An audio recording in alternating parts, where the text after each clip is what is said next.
दोस्तों, आज आपके लिए लेकर आया हूँ कहानी बीरबल और उसके बेजुबान पशु मित्र। तो दोस्तों, इस कहानी को प्रस्तुत करने से पहले अगर आप मेरे चैनल पर पहली बार वीडियो को देख रहे हो तो पहले चैनल को सब्सक्राइब कर लीजिए और घंटी को दबाकर ऑल पर सेट कर लीजिए। चलिए दोस्तों, समय का ध्यान रखते हुए आज की कहानी इस वीडियो के माध्यम से देखते हैं। तो दोस्तों, एक बार बादशाह अकबर को अपने दरबारी बीरबल पर बहुत गर्व था। बीरबल की एक बुराई को छोड़कर बादशाह का मानना था कि वह लगभग पूर्ण है और बीरबल को तंबाकू चबाने की बुरी आदत थी। अकबर ने बीरबल को तंबाकू चबाने के बुरे प्रभावों के बारे में चेतावनी भी दी थी, लेकिन बीरबल को इसकी लत लग गई थी। बीरबल को पता था कि अकबर को उसकी यह आदत पसंद नहीं है, इसलिए वह हमेशा तंबाकू छिपाकर खाता था। हालांकि बादशाह अकबर को इसके बारे में पता था और उसे ये तंबाकू नापसंद भी था। एक दिन बादशाह अकबर और बीरबल ने घूमने जाने का निश्चय किया। वे महल के बगीचों से बाहर निकले और जल्द ही एक हरे भरे मैदान से गुजर रहे थे। इस खेत के बगल में एक तंबाकू का खेत था। अकबर और बीरबल का ध्यान तंबाकू के खेत की ओर आ रहे एक गधे पर गया। गधा खाने के लिए कुछ पत्ते ढूंढ रहा था, लेकिन जैसे ही गधे ने तंबाकू के पौधों को सूंघा, वह घृणित ढंग से दूर हो गया। अकबर ने ये देखा और कहा, देखो बीरबल, गधे भी तंबाकू नहीं चबाते। बीरबल ने तुरंत उत्तर दिया, महाराज, गधे तंबाकू नहीं चबाते क्योंकि उनमें तंबाकू की सराहना करने की समझ नहीं होती। बीरबल की त्वरित और हाजिर जवाबी से अकबर आश्चर्यचकित रह गए, लेकिन उन्होंने कहा, बीरबल, मैं आपकी हाजिर जवाबी की सराहना करता हूँ, लेकिन आप जानते हैं कि तंबाकू आपके स्वास्थ्य के लिए हानिकारक है। तंबाकू चबाना एक बहुत हानिकारक आदत है और आपको इसे रोकने का प्रयास करना चाहिए। बीरबल जानता था कि बादशाह जो कह रहा है वो सच है, इसलिए उसने कहा, मुझे पता है कि आपका मतलब अच्छा है महाराज, मैं तंबाकू चबाना बंद करने के लिए सचेत प्रयास करूंगा। तभी एक गार्ड एक पत्र लेकर आया कि सम्राट अकबर का सौतेला भाई उससे मिलने आएगा। जब बादशाह अकबर छोटे थे तो एक नज उनकी देखभाल करती थी। जब अकबर की माँ बाहर होती थी तो वह उसे अपना दूध पिलाती थी। इस प्रकार अकबर उन्हें अपनी माँ की तरह सम्मान देता था। नज का एक बेटा था। बादशाह अकबर उन्हें अपना सौतेला भाई मानते थे क्योंकि उन दोनों को उनकी माँ ने खाना खिलाया था। अकबर अपने सौतेले भाई से प्रेम करता था। जब भी उनके सौतेले भाई उनसे मिलने आते तो उन्होंने विस्तृत व्यवस्था की। कभी कभी अकबर अपने सौतेले भाई के साथ समय बिताने के लिए दरबार से अनुपस्थित रहता था। बीरबल और अन्य दरबारियों को ये पसंद नहीं आया। वे नहीं चाहते थे कि सम्राट किसी के प्रति अपने कर्तव्यों की उपेक्षा करे। एक दिन अकबर ने बीरबल से पूछा, क्या तुम्हारा भी कोई सौतेला भाई है? बीरबल ने उत्तर दिया, हाँ महाराज, मैं कल उसे आपसे मिलवाने लाऊंगा। अगले दिन बीरबल एक बछड़े के साथ दरबार में आए। अकबर हैरान रह गया। वो चिल्लाया, तुम इस जानवर को शाही दरबार में क्यों लाए हो? बीरबल ने उत्तर दिया, महाराज, कृपया उनका अपमान न करें। ये बछड़ा मेरा सौतेला भाई है। उसकी माँ गाय ने बचपन से ही मुझे अपना दूध पिलाया है। अकबर ने स्वीकार किया कि उसे अपने सौतेले भाई को अनावश्यक महत्व नहीं देना चाहिए। अगले दिन पड़ोसी राज्य से एक दूत उपहार लेकर अकबर के दरबार में आया। पड़ोसी राजा ने बीरबल की बुद्धि के बारे में बहुत सुना था। वह इसका गवाह बनना चाहता था। दूत ने अकबर से कहा, हमने बीरबल की बुद्धि के बारे में बहुत सुना है। मेरे राजा के पास उससे एक प्रश्न है। अकबर ने उन्हें आगे जाने की इजाजत दे दी। दूत ने बीरबल की ओर देखा और पूछा, आगरा में गौरैया की संख्या कितनी है? इस सवाल ने सभी को परेशान कर दिया। हालांकि बीरबल ने आत्मविश्वास से जवाब दिया। उन्होंने कहा, आगरा में 88,457 गौरैया हैं। क्या होगा अगर गौरैया कम हो जाएं? दूत से पूछताछ की। बीरबल ने अनुमान लगाया, हो सकता है कि कुछ गौरैया अपने रिश्तेदारों से मिलने के लिए आगरा से बाहर चली गई हो।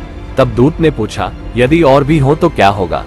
बीरबल मुस्कुराए, फिर शायद कुछ गौरैयाएं यहाँ अपने रिश्तेदारों से मिलने आ रही हैं। मैं आंकड़े को लेकर आश्वस्त हूँ। आप जब चाहे गौरैया की गिनती करने के लिए स्वतंत्र है। हर कोई खूब हंसा। संदेशवाहक उत्तर से संतुष्ट हो गया। उन्होंने बीरबल की बुद्धि की प्रशंसा की और चले गए।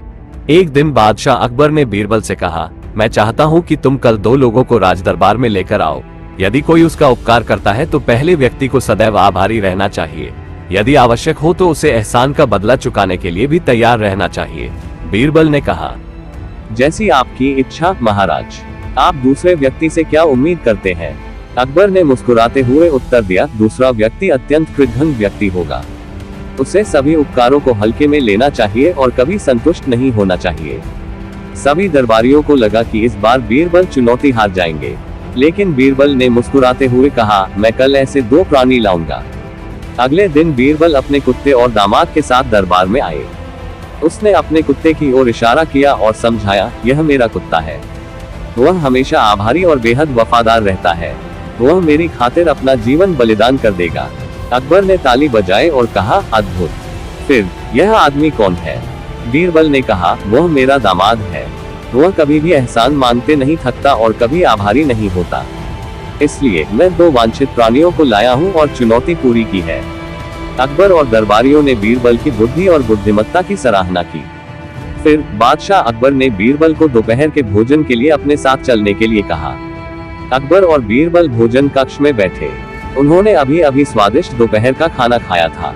बीरबल ने अकबर को चिढ़ाया, महाराज, मुझे ये कहने के लिए क्षमा करें, लेकिन आप मोटे होते जा रहे हैं। बादशाह अकबर ने उदास होकर सिर हिलाया, ये रसोइयों द्वारा मुझे खिलाए गए भरपूर भोजन के कारण है।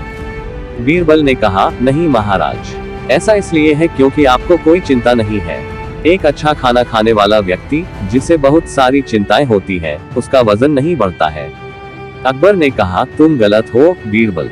यहाँ तक कि एक जानवर का भी वजन बढ़ता है अगर उसे अच्छी खुराक दी जाए। अपनी बात साबित करो। अपनी बात को साबित करने के लिए बीरबल ने एक बकरी खरीदी और उसे अपने घर के पास के चिड़ियाघर में रख दिया। उसने अपने सेवकों से इसे दिन में 2 बार खूब अच्छी तरह से खिलाने को कहा। 1 महीना बीत गया। आखिरकार बादशाह अकबर बकरी को देखने आए। अकबर ये देखकर हैरान रह गया कि बकरी का वजन बिल्कुल भी नहीं बढ़ा था। उन्होंने पूछा, बीरबल, क्या तुमने बकरी को अच्छा खाना खिलाया?